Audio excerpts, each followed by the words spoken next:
Welcome to The Legacy Cast by Kelley Legacy Law. Hello and welcome to The Legacy Cast by Kelley Legacy Law with founder Michael W. Kelley. Their practice focuses on helping families enhance their lives today and secure their futures tomorrow. I am your host, Kevin Rosenquist, and today we're going to talk about kids protection planning, what every parent needs to know. Michael, welcome back. Thank you so much for having me. Yeah, absolutely. Kids protection planning, not a term I've really, you hear very often. So what is it and why is it so important for parents to do?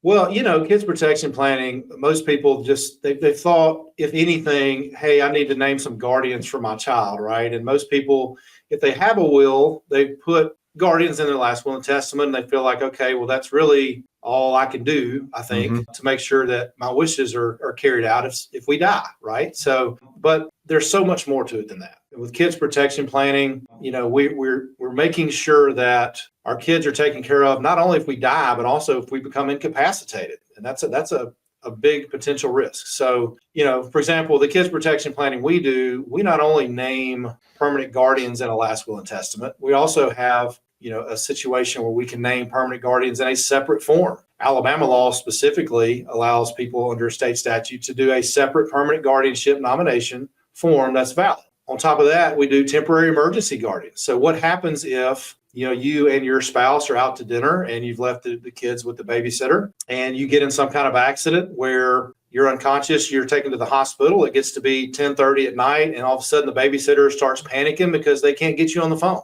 What are they going to do if they don't have any instructions? Well, probably going to call the police or sheriff. They're going to call 911. And then what happens to your children? They get taken by the sheriffs who are going to put them most likely in DHR custody until someone can figure out what's happened with you. And your kids are with strangers and they're terrified. They don't know where their parents are. Wouldn't it be better to avoid all of that by doing several things? Okay, so naming your first responders, temporary emergency guardians that can be called if the babysitter can't get in touch with you, leaving instructions with the babysitter that says, if you can't get in touch with me, call these people, all right, and they will get custody of our kids until we can figure out what happened with us. Don't call the police unless it is a police emergency. Also, we can name healthcare agents that can act for our kids to make medical decisions if we can't. So a healthcare power of attorney where you can list people to do that.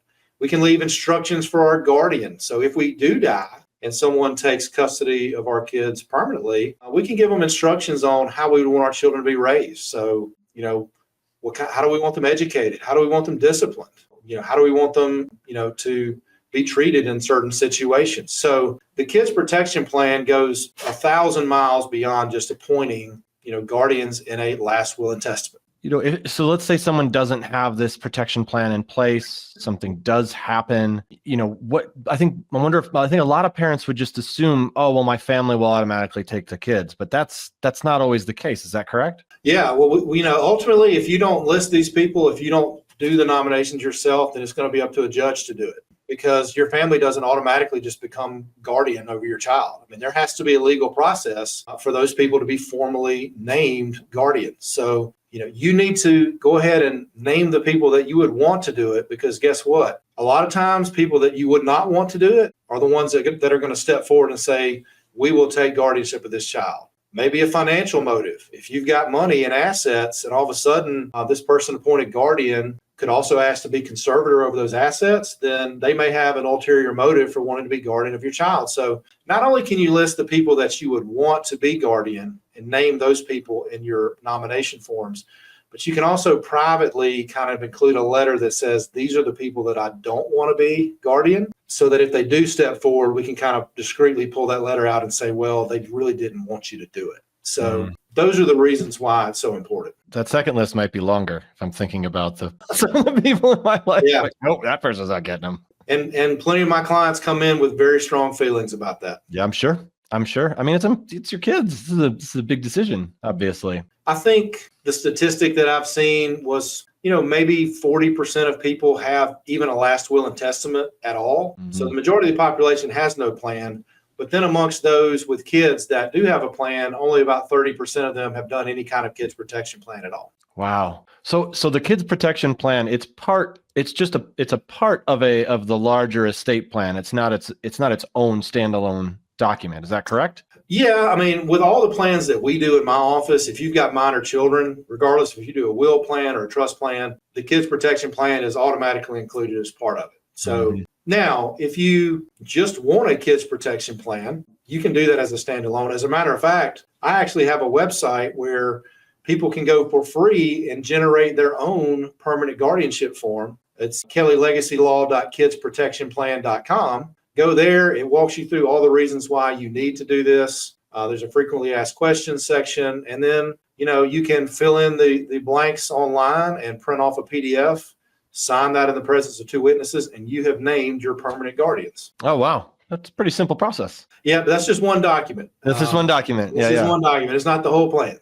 Yeah, understood. I'm going to get the rest of that on LegalZoom when I get off this call. No, I'm just kidding. We talked about some of that last episode. Yep. When it comes to a college student, not a minor anymore, how does that play into an estate plan or to a kids protection plan? Is that still considered part of that? Absolutely. A lot of people don't realize that they lose the ability to make decisions for their kids when they become technically adults. And I think most people today might say that the legal age of majority doesn't necessarily match the mental age of adulthood for a lot. I think we probably most of us agree on that.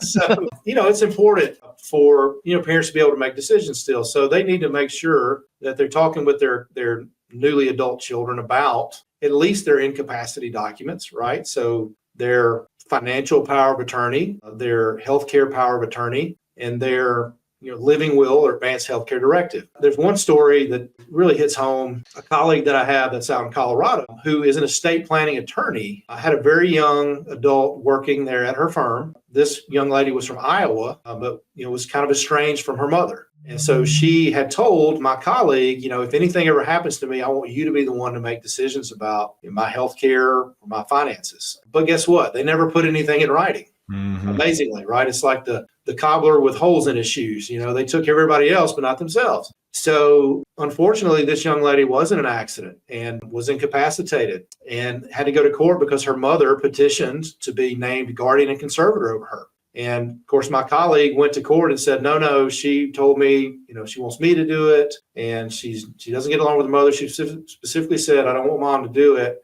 And the judge said, guess what? I don't care. This is her mother. She's going to be guardian and conservator, right, and you're not.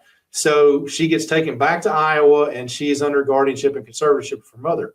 Thankfully, she recovered. Okay. So it wasn't a permanent situation, but still took her years to get out from under that guardianship and conservatorship to get control of her life back. So those are the kind of things that can happen even to young people that don't do any planning for incapacity. What are some of the other common mistakes that you've seen families make when it comes to planning for minor children and young adults on their own? As far as minor children are concerned, one of the things that I think that people make a mistake is determining who's going to be the guardian based on the financial condition of the guardian. Mm-hmm. When we're choosing who we want to raise our kids, we need to choose the people that have the values that we want our kids to be raised with. Okay.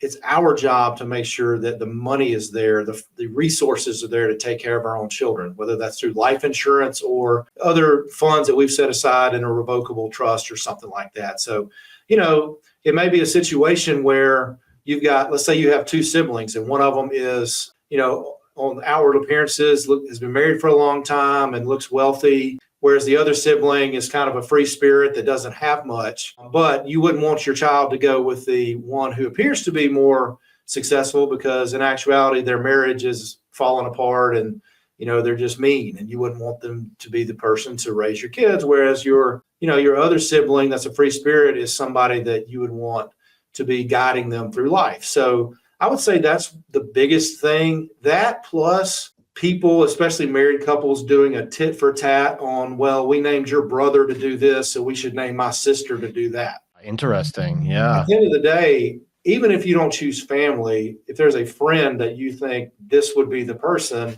choose the best people. Don't get into a tit for tat with your spouse over fairness of, trying to balance those things out. That's a really good tip, because I think it's easy I mean, it's obviously a humongous decision, but it's easy to get wrapped up in the tit for tat thing like you're talking about for sure. I could totally see that happening. And that's not a good way to decide who's going to be taking care of something this large. Absolutely. None of us are immune. I mean, I go through this with my wife, I mean, we're looking at updating our plan. I mean, as time goes, people that you selected 3 or 4 years ago may not be the people that you want to be doing this anymore. So You're always having to have those conversations and work through those things. Right. Yeah, for sure. What are the best ways for families to ensure that the guardianship decisions for minor children are legally binding and aligned with their wishes? Is it this kid's protection plan?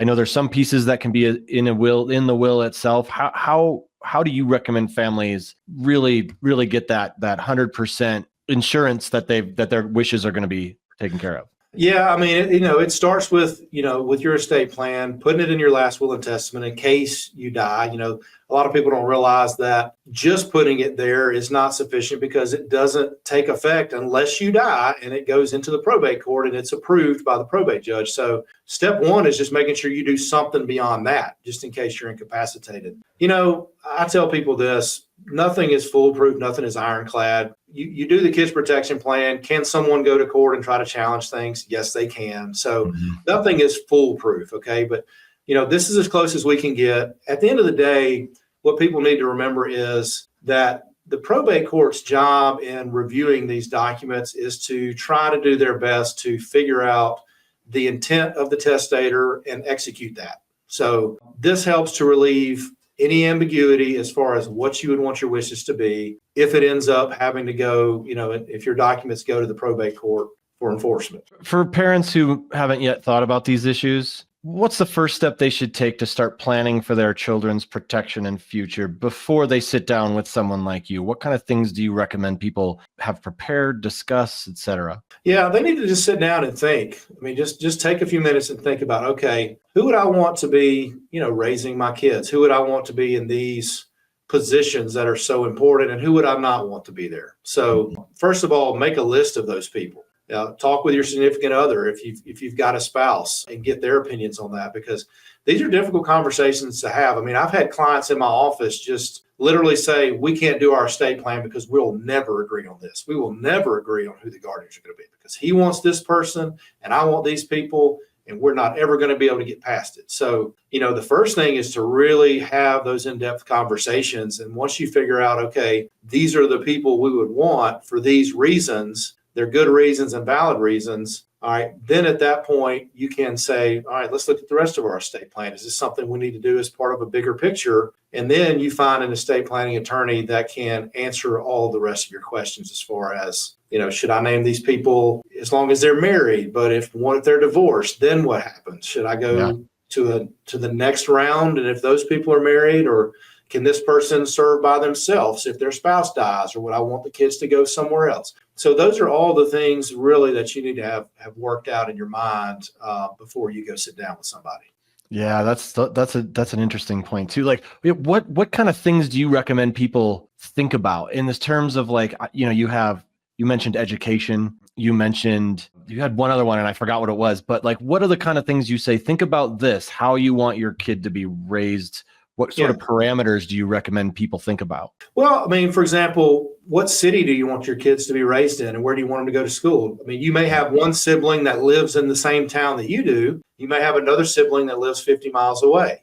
So you balance that out. Okay, do I want my kids to be able to stay in their current school? If so, then I probably need to name the person that's living here as the primary guardian. But is that the best family environment for them to be in? So, financially, like I said, I mean, how are we going to leave the finances? And do we want the same person to be the guardian of their, physical body of our kids and the conservator over the money that we leave? We may want two different people to do that. We may have one sibling that is raising the child and has physical custody. We may have another sibling that is good with money that we want to name as the, conservator or in charge of the money. So, those are the kind of things, religion comes into it, spirituality. Those are the kind of things we need to think about.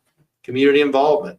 So all of the things that are valuable to us, we need to be thinking about, what person or people share those values that we can trust to, continue what we've started with our children. Yeah, you got me thinking, because my wife and I haven't talked about that since our son was born, and we have people picked out, but he's 4 now, and those people don't live in the same state as. So now I'm thinking like, I kind of want him to stay here because we really like it where we are. So like, yeah, that's an interesting thing. It's the kind of things we don't really think about, but we've got to like train our brains to like, I don't know, to review this every once in a while, you know? Well, I mean, we're busy living life, and no one wants to focus on what's, something bad happening, right? So we just kind of, we push it aside, and, I live in it every day. So it's kind of like a doctor getting desensitized to their patients. We talk about death a lot to the point where it's just, pedestrian. But right. For most people, they don't confront their mortality very often, and it's not something they like to do. So they put it off.